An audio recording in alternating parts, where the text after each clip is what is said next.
I kept expecting my wife to shake me awake and tell me I'd been moaning in my sleep.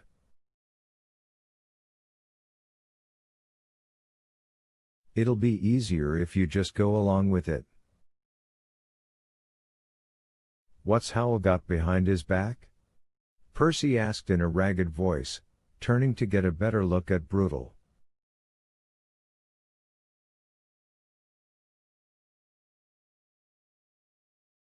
Nothing, Brutal said.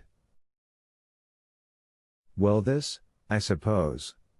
He whipped the straitjacket out and shook it beside one hip, like a matador shaking his cape to make the bull charge.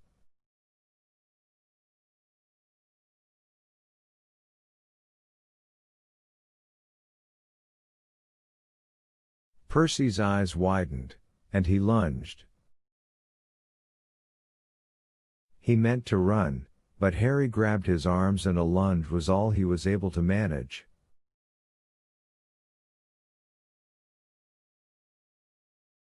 Let go of me!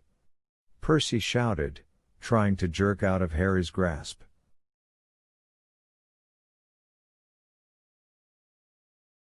It wasn't going to happen. Harry outweighed him by almost 100 pounds and had the muscles of a man who spent most of his spare time plowing and chopping, but Percy gave it a good enough effort to drag Harry halfway across the room and to rough up the unpleasant green carpet I kept meaning to replace.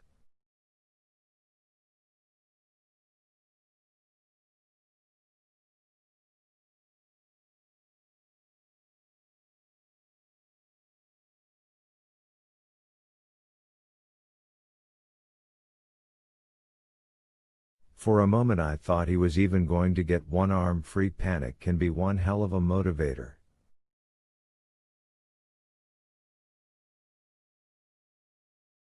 Settle down, Percy, I said. It'll go easier if. Don't you tell me to settle down, you ignoramus! Percy yelled, jerking his shoulders and trying to free his arms.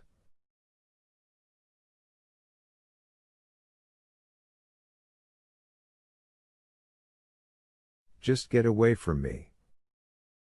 All of you. I know people. Big people. If you don't quit this, you'll have to go all the way to South Carolina just to get a meal in a soup kitchen.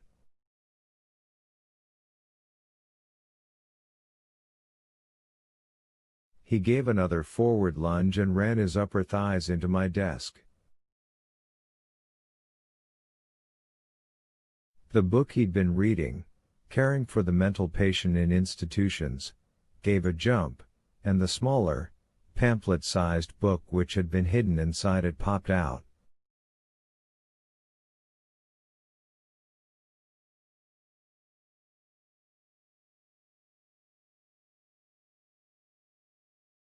No wonder Percy had looked guilty when we came in.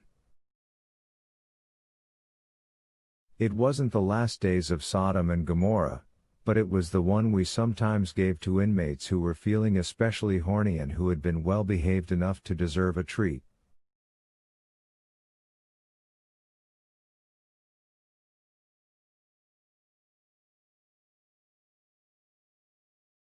I've mentioned it, I think, the little cartoon book where Olive Oyl does everybody except Sweet Pea, the kid.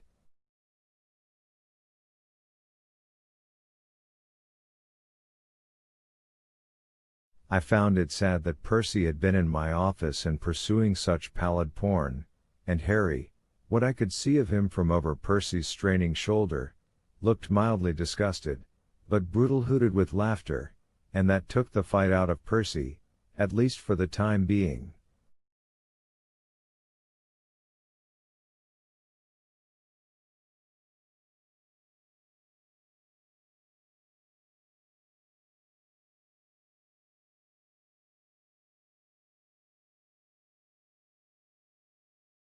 Oh Poissy, he said. What would your mother say? For that matter, what would the governor say? Percy was blushing a dark red. Just shut up. And leave my mother out of it. Brutal tossed me the straitjacket and pushed his face up into Percy's. Sure thing. Just stick out your arms like a good boy. Percy's lips were trembling, and his eyes were too bright. He was, I realized, on the verge of tears. I won't, he said in a childish, trembling voice, and you can't make me.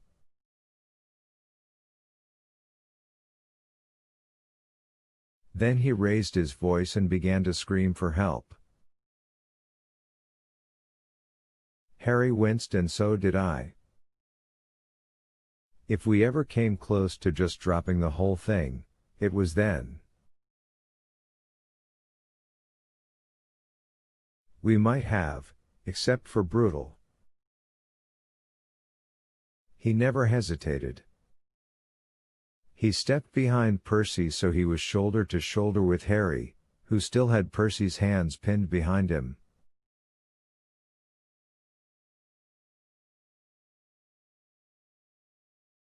Brutal reached up and took Percy's ears in his hands. Stop that yelling, Brutal said. Unless you want to have a pair of the world's most unique teabag caddies.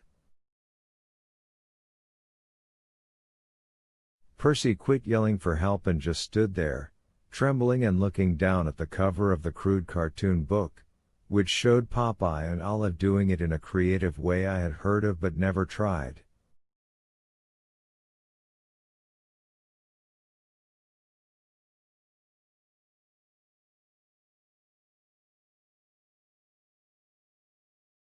Ooh, Popeye. Read the balloon over Olive's head. Uck. Read the one over Popeye's. He was still smoking his pipe. Hold out your arms, Brutal said, and let's have no more foolishness about it.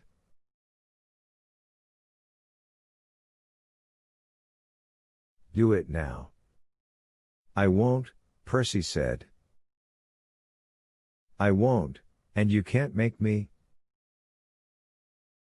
You are dead wrong about that, you know, Brutal said, then clamped down on Percy's ears and twisted them the way you might twist the dials on an oven.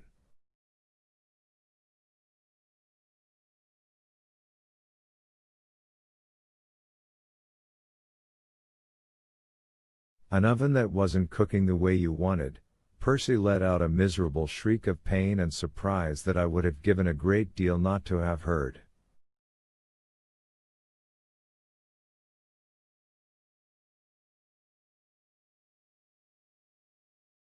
It wasn't just pain and surprise, you see, it was understanding.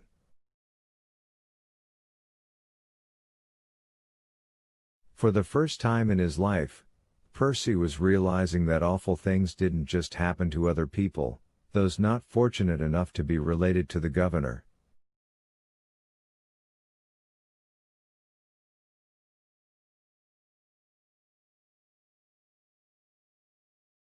I wanted to tell Brutal to stop, but of course I couldn't. Things had gone much too far for that. All I could do was to remind myself that Percy had put Delacroix through God knew what agonies simply because Delacroix had laughed at him.